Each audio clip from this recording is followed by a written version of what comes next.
Hi, Nadia. Hello. How are you? I'm good. How are you? I'm good.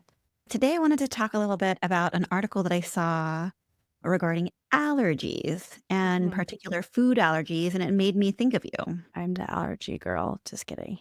Just one allergy. Yeah. I feel like you can consider yourself lucky that it's just one allergy. Yeah, totally.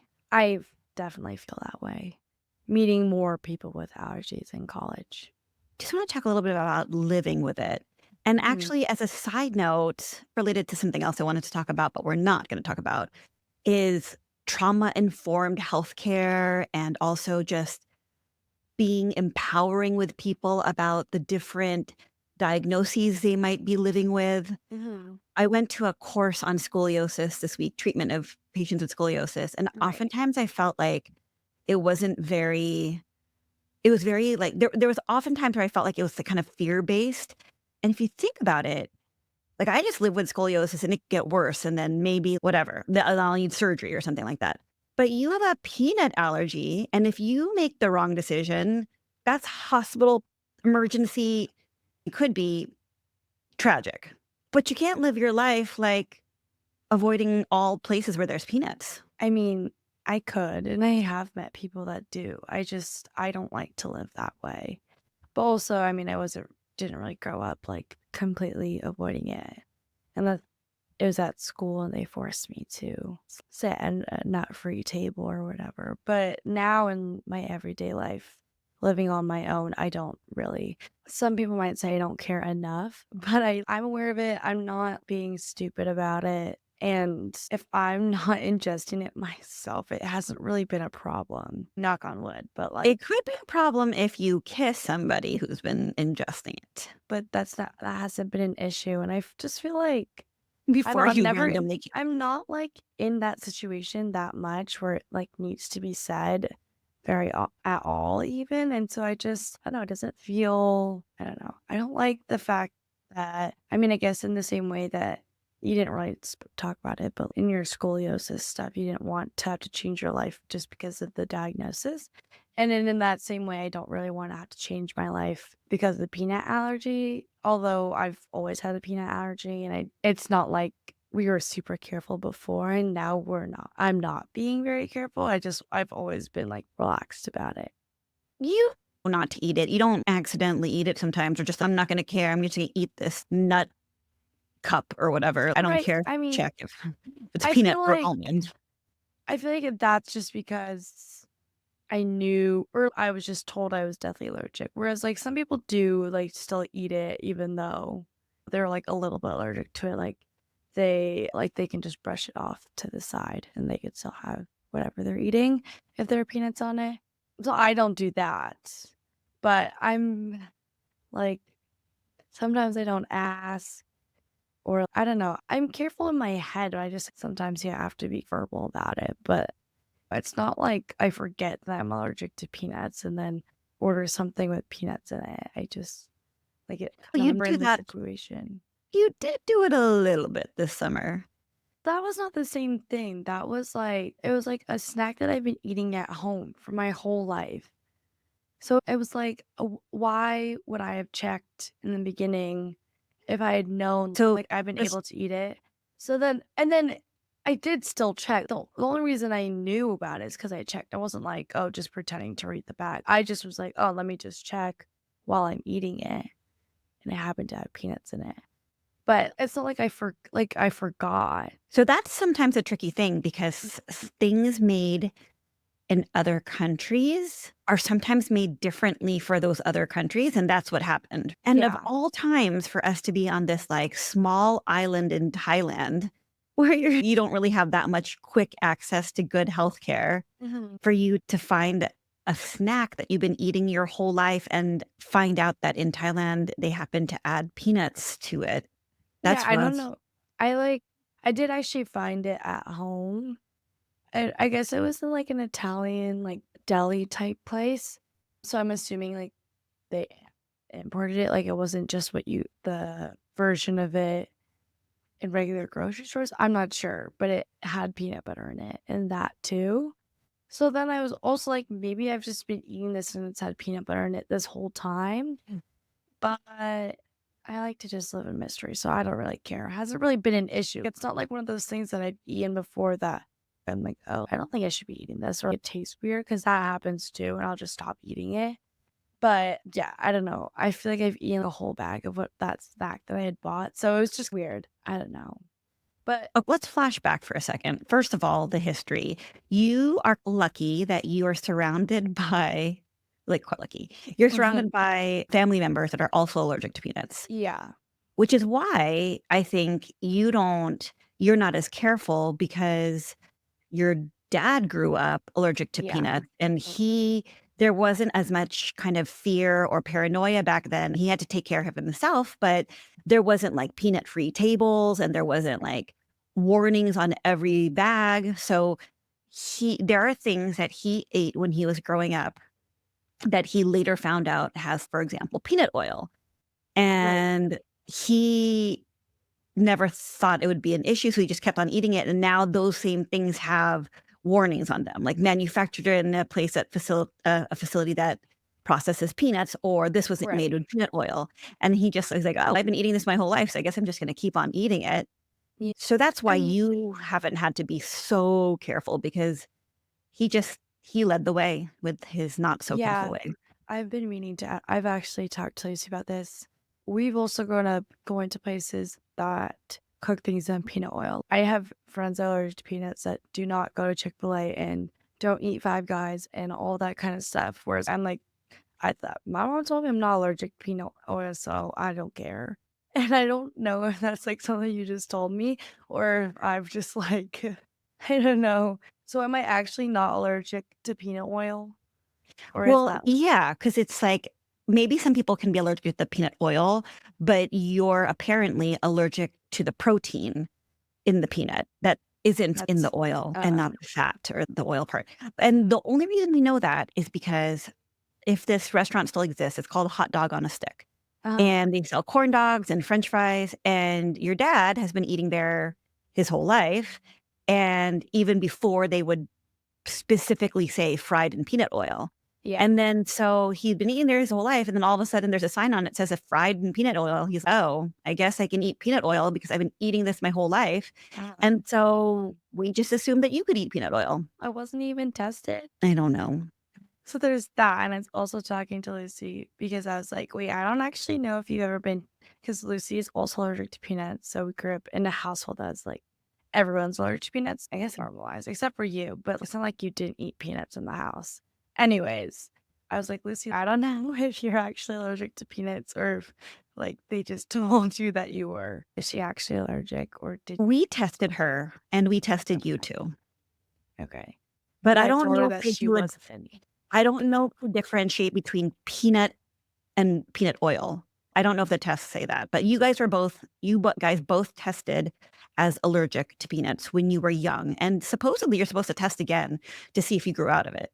Because I think you were also allergic to eggs when you were first born, Well, or, like, I'm when you not first allergic to eggs anymore.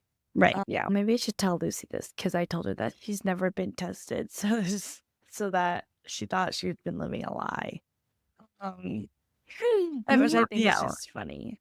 But I don't know. The reason I don't know, you said this before, but like when talking about my gluten allergy stuff, like no, I don't my maybe gluten allergy that you've just told me that I might have, but I just retesting is just something that I don't want to do 'cause I just wanna live in mystery. I don't wanna know that I'm still allergic to peanuts and also allergic to another nut that I always eat, or I don't know, that I'm allergic to eggs again or gluten again. Like, it's so hard for people that, like, get the allergies later in life because you get so used to eating things that you eat. Like, we know someone that just found out they I don't know, they're just up there they have a gluten allergy. They went gluten-free. That's hard if you've been so used to eating bread and all of that your whole life. I met someone that just found out that they had a peanut allergy, which I feel like is like they had a suspicion, but As an didn't know adult, they until found out they this. had a peanut allergy? Yeah, so I just feel like I wouldn't want that to I don't want that to happen, and I feel like that might happen if I get retested. Like, sometimes I eat fruits and I get really itchy, but I just avoid them, and then it's fine. I don't It's like worth for 2 reasons, but I'm not saying that you need to do this. It's worth it to find out for 2 reasons. 1, sometimes people know that they have a little sensitivity, but they eat it Mhm. anyway, and then they go crazy and they eat a lot of it. Not crazy, but, like, they just decide that they're going to, like, a shrimp festival, and they were Yeah. like, they had a sensitivity before, but now they're at a shrimp festival, so they eat all kinds of shrimp, and then they have an anaphylactic reaction. Don't go I'm crazy. not going to a peanut festival, and I'm not going to, like, for example, a cherry I don't know. Cherries make my throat really itchy, so I just avoid them. I don't And then the other reason is, oh, some people feel like, "Oh my gosh, I didn't realize I was allergic to gluten this whole time. Now that I'm off of it, I am so glad. I don't even miss bread because I feel so much better. Like, my stomach never hurts, my skin is so much better. yeah, I won the yeah. lottery," or whatever happens. Yeah. No, honestly, that makes sense, especially for gluten or lactose. Like, the thing is, I feel like I've just made those adjustments on my own. For dairy, for example, it wasn't really on my, I never really drank real milk apart from when I was younger because you don't drink it. And then at a certain point, like, my dad just bought the oat milk, which I've now learned I do not like. So I buy almond I usually if I get coffee, if I'm buying milk, like, I'm buying almond milk unless I don't know, unless it's heavy cream, like, that just doesn't feel like I can have an alternative. But I'm also, like, not a dairy drinker. So I think, like, in that way, I could probably be lactose intolerant, but I've just made the changes on my own, so I don't want to know officially.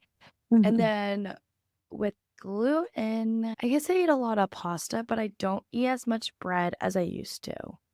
I don't Now that I think about it, I was gonna say I don't eat that as much gluten as before, but I don't think that's true. I just don't eat as much bread as I used to. Before I ask you my next question about allergies, I just wanna flash back about 20 seconds. I think you said coffee with a Boston accent just now. No, I didn't. Oh my goodness. You're making things up.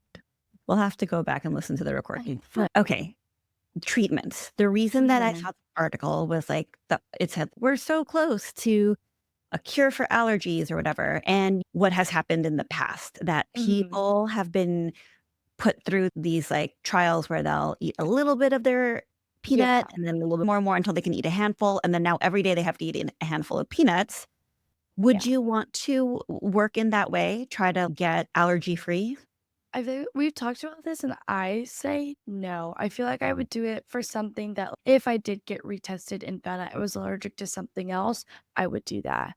But for peanuts, I spent my whole life not eating them and like all the smell of it already turns me off. I'm not really enticed to eat peanut butter or anything like that because my brain has associated that smell to something bad. I don't, for example, none of my roommates are allergic to peanuts and they like peanut butter. So I'm not the type of person that you can't eat it in my kitchen, like in our kitchen, like you can't have it. So they have it and I like if but we've made, like, rules and stuff, boundaries of Don't double dip. don't yeah, but also just put it in the dishwasher, don't wash it in the sink, just put it in the dishwasher because, I don't know, then you're using the sponge, which maybe it's been used, I don't want those are things I just don't wanna know. I don't need to know those things. I don't wanna be, like, anal about it, so I'm just like, I just let them do their thing, and they know I'm allergic, so it's not like a crazy thing. I honestly, I totally forgot my train of thought. But, like, the smell of it when it's in the kitchen or in the dishwasher, like, it's, "Oh, I wonder what that tastes like." Obviously, I think that, but it But it smells bad could to me. save you from having a very traumatic allergic reaction Right. from accidental That's I ingestion. feel like yeah, no, that's true. I just feel like now there's so many people with allergies, which low key is probably a bad sign, but, like, people are so much more careful about it and usually will put on menus and all that stuff, like, whether or not it has peanuts in it. People usually at restaurants and stuff, like, know or at least have someone that can tell them whether or not something has peanuts in it. So it's not like a crazy allergy that's like hard to accommodate for. So in that way, it hasn't been affecting like my life. I guess maybe at a smoothie plate, but I like just other than that, right, at a smooth I think about that because we make smoothies at home with almond butter, and it's a lot of effort to get the almond butter residue off of right. the blender, and sometimes I wonder if you go to some random smoothie place, not with a lot of, like, clear operations Mhm. procedures, Yeah, it might not be clean, like, it might have yeah. peanut in it. As your mom, I've definitely had moments where I was, like, worried about it, Like including something this that you summer. ate me, fit I've ate me, fed me. I feel like, yeah, Thailand and Indonesia was hard because they have dishes had peanuts in it, like traditional dishes. Did I tell you that I was looking up, like, because it is possible to have the EpiPen and it not work, and then your Yeah, throat yeah, is yeah, yeah. completely closed? Did I tell you I Yeah, I was looking just up how to do tracheotomies in I when we were feel super far in Thailand? I don't know. No, you didn't tell me that, but the only person I feel like would do this is my dad, but Lucy and I, if something doesn't taste right, we know to not continue to eat it. Whereas my dad just likes to eat everything. And he also doesn't really have very good taste buds, so he doesn't really know. But I don't know, like if chocolate tastes weird, and the main thing is chocolate in different like desserts or whatever, or even just like a chocolate bar. Like if sometimes it will taste weird to me and I'll just associate it with peanuts and not eat it. That was your first exposure to peanuts when I gave you What? a Choco Taco, and I didn't realize that there were No, that peanuts in the wasn't top. my first experience. The first one was when you vomited from Yeah. swallowing peanuts. Yeah.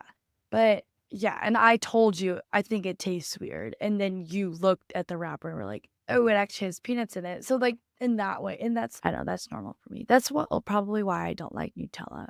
It has a similar taste to me, like Nutella. I don't know. Yeah, Nutella used Associated to with have something peanuts. yeah, so it's things like that. It's the But I peanut don't know. flour that I'm worried about. That's mixed into a lot of random things for, like, But I texture and flavor. feel like now people wouldn't use that. And if they are, they'll make it known that it's a peanut thing. Do you know what I mean? Like, Mhm. people aren't like commonly using peanut flour as a substitute for, I don't even know what you use peanut flour for.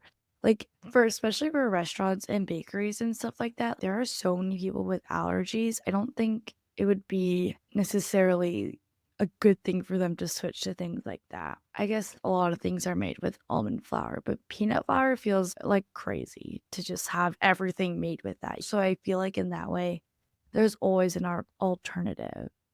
I have a Mhm. friend that's she's allergic to a lot of things, but she has told me that her hardest allergy is to sesame seed Mm. because they're so small.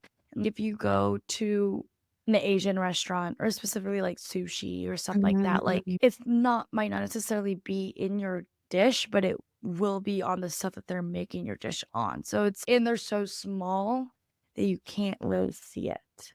Ooh, that's tricky. Did you So have it's like anaphylaxis to sesame? I have no clue, but she has a lot of different allergies. So I think she's pretty used to being really cautious, but then she's a will be like, "Oh my goodness, honey, you're actually gonna give me a heart attack, like, I don't know, like, why aren't you asking if these things have peanuts in it, or why don't like, you" it's like it to her, like, it's like, I just don't care, which a little bit I don't care, but it's also, I don't know, less cautious about it, but Yeah, so I guess to that, what are your thoughts on the, like, psychological, emotional effects of having those nut-free tables when you were growing up and having to be forced to sit there?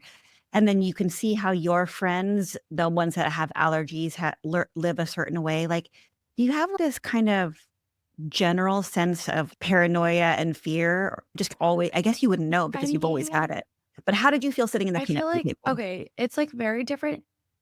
Like, looking back and thinking about how it might be now, and I think the main thing is probably social media, like, people like to make fun of like, I mean, granted, I would too, make fun of people with allergies. And I think that's maybe it Why made it would an you make even fun of more people with allergies? polarizing thing because it's like a natural selection type thing. If you're allergic to Mm. peanuts, like that's natural selection. Like you just accept your fate, which honestly I agree with. Like you are allergic to a nut, like it's just like silly. But I feel like social media, like other things, can make it polarizing, make it like I don't want to tell people that I have an allergy.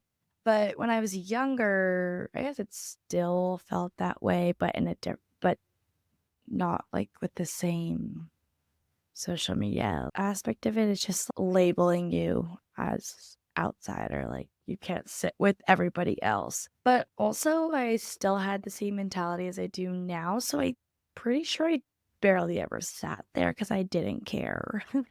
So I don't know. I don't know, maybe that probably says a lot more about me and my personality, but I was like, I'd rather sit with my friends, sit at the nut-free table. You know, it'd be sad though if we But didn't feel the same if we didn't feel the same way, and you would get in trouble for not sitting at the nut-free table. Do you know what I mean? That would just add to it. yeah, yeah, yeah, that would be sucky, but that's not necessarily the case. I don't know. My friends about it are like, my friends are like, no one's ever weird about it. I think, yeah, I don't really make it a big deal, so not that many people know. Speaking of natural selection, it might not be that you're not supposed to exist in this world because you have a silly allergy, like a little peanut's gonna kill you. It's actually like a story of environmental factors and epigenetics or something, because Probably. your family in the Philippines, like your dad's whole Yeah. family in the Philippines, none of them are allergic to peanuts. But Mhm. But so many of everyone them, yeah, but so many of them that were born here, like 8 of your cousins or whatever, are allergic to peanuts. yeah. But none of the previous generation was. And then on top of that, your dad has a cousin who was born in the Philippines. He doesn't have any allergies. He had 2 kids in the Philippines. Those 2 kids did not have any allergies. And then he has 2 kids that were born in the US, and they have allergies. So it's like a little bit of a mix of a lot of things. It's crazy. I guess maybe my view on it and the way that you guys raised Lucy and I is like very much impacted by the fact that there's just so many of our family members that have peanut allergies. And so for maybe like families where like it's not as like it's not everybody, it's let's be really careful about it. I don't know. If there was a pill that you could Mhm. take, say you had to take a pill once a week for a year, and then you'd be peanut allergy free, would you take it? I mean, if there were no side effects and I wasn't forced to eat peanuts, then yeah. I wouldn't wanna do it for the reason of eating peanuts, like, so I could eat peanuts. It would be, like, in case some peanuts were in something. Because I feel like even if I did whatever the, like, experiment or treatment was, and I ended up doing the whole thing and becoming allergic to peanuts, I don't think I would go and order something with peanut butter in it. You don't have That at would that point have been used to eating peanuts because you eat a handful of it a day. I don't know, that's just not I don't know, I wouldn't like. So if it was just to get rid of the allergy, then yeah, I would take it. But I don't feel any sort of desire to eat peanuts apart from the fact that I would like, I don't know. I don't But you know. know what? Honestly, I don't really have. You would go through a little bit of trouble, 1 pill once a week for a year, but not a lot of trouble, like eating a handful No. of peanuts every day. Especially because we've talked about this before and there's just like a lot of other things that goes into that. It's not like you eat peanuts every day and there's something else you have to think about. It restricts you a little bit and you could also have a little bit of an allergic reaction when you do eat. Yeah, we pulled together a couple things because that other thing, the whole empowering patients to continue to live their lives and not live with fear, was a pressing thing on Mhm. my mind. But it's related to lots of different things that people can be going through. Yes, we need to know what the risks are, but we also need to know what the benefits are for like chilling out a little bit and not being so scared. Yeah. That's like a big part of trust and within trust in healthcare providers and better health outcomes. I've talked a lot about this in my public health classes, and people don't want to go to the doctor because they're just gonna they assume that whatever the doctor's gonna tell them something that will impact their everyday life. Whatever their suggestion is gonna change what they do, how they live their life. And if we're able to do, I don't know, what was the word you use? Like impactful, I said trauma-informed care, and then I said empower yeah, yeah, patient empowering empowering patients. care. Yeah. I feel like that both better with patients in general, Yeah. especially with chronic conditions. It's true. Like, you have an issue, and you're like, "I'm gonna go to the doctor about it," but they're gonna say that I'm doing something wrong, and I'm gonna have to fix it. And if they go in with that kind there needs to be there's probably something they need to change. So it's like Mhm. it's gotta be like a little bit of a paradigm shift. Let's not just, like, scare them into it. Let's talk about how they can continue doing what they love or the things that are important to them Mhm. with some modifications and, like, some information. Exactly. All right.